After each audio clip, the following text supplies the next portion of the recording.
hear about the first person in the entire universe who physically touched Rasulullah ﷺ before anyone else. She is Barakah. She's the first one to lay hands on Rasulullah ﷺ when he was born. An Ethiopian lady. She was only about 9 or 10 years old. Abdullah ibn Abdul Muttalib was extremely generous. He looked after Barakah as if she was his daughter. And Amina bint Wahab, the mother of Muhammad ﷺ, she looked after her as if she was her daughter. So Barakah was raised among them. There's one thing to note about Barakah radiallahu anha. She hardly spoke. She was also extremely optimistic. Anything that happened, she always interpreted it in a good way. And Amina bint Wahab could not need anyone more than, subhanallah, Barakah in her life.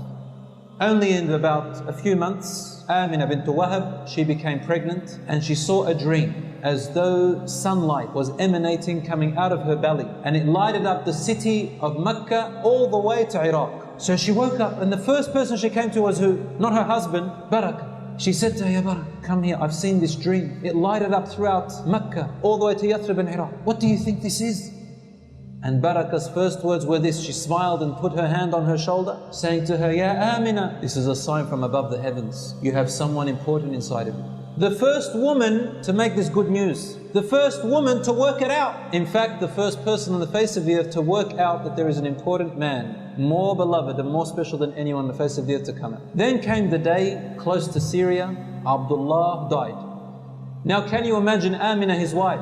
She was left alone, widowed, not knowing, not seeing her husband died, far away near Syria, and she's pregnant and she's sick already with the pregnancy. Hearing about her husband Abdullah dying, she was grieved for more than 2 months straight.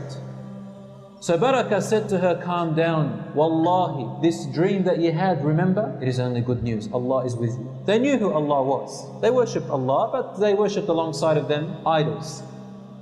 And when she gave birth to Rasulullah ﷺ, Barakah was the midwife of Amina. There was no one else. Barakah was the first one to lay eyes on Rasulullah ﷺ, the first one to touch him, the first one to see, to smile to him, the first one to make the following comment. Oh Amina, Wallahi, he is more beautiful than the moon. Allahu Akbar, Ya Amina, I told you, your dream has come true. Time passed and Rasulullah ﷺ became 6 years old. But Amina, she became ill in Al-Abwa and she brought Barakah towards her. She said to her, Ya Barakah, I'm about to pass away. I entrust Muhammad to you. Be to him a mother the way I was and better. For Wallahi, I do not trust anyone else who can carry this role.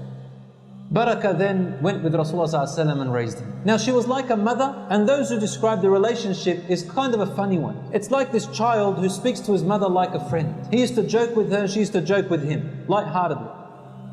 At the age of 25, Rasulullah ﷺ became married to Khadija radiallahu anha. He said to Khadija, this is Barakah, she is my mother after my mother. So then she went and married this man, I forgot his name, from Medina, and Allah gave her a child named Ayman. And so she was known as Ayman. Ayman lived with Abu Ayman for about 2 years, and he died in a battle. So she became widowed again, back to the house of Rasulullah ﷺ, but this time with a child, Ayman. And Ayman was a child raised in the household of Rasulullah ﷺ, so he was among the young Sahabis. Then he said to the people, who wants to marry a woman of Jannah? They all put their hands up. He said, good, she is my mother after my mother. All the hands went down. But Zayd radiallahu anhu kept his hand. He said, Ya Rasulullah, I will marry her. He said, you'll marry a woman of paradise? He said, no one but her, Ya Rasulullah. So she married Zayd radiallahu anhu, and from him came Usama, and so she had her son Usama ibn Zayd radiallahu anhu, another young companion like Anas and like Abdullah ibn Abbas and like Ayman and the rest.